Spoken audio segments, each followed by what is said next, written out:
Hello friends, welcome to Creative Medicine. In this lecture, we will learn about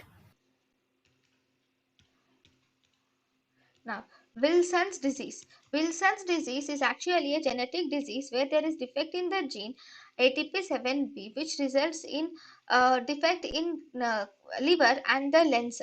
So, because here the degeneration of liver and the lens occurs, so it is a hepatolenticular degeneration, which is associated with a sunflower cataract. So, Wilson's disease, sunflower cataract will look something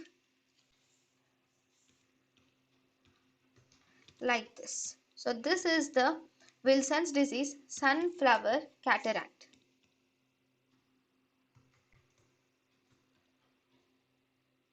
In the Wilson's disease, this is Wilson's disease, sunflower cataract. In the Wilson's disease, there is also one more thing will occur. There is something called as Kleyer-Fleischer ring. This Kleyer-Fleischer ring mainly occurs due to the deposition of copper. It occurs due to the deposition of copper in the Descemet's membrane of cornea. So the Kleyer-Fleischer ring will look something like this.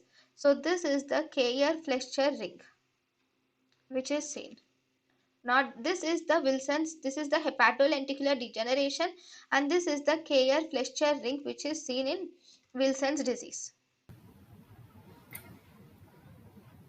thank you and thank you for watching.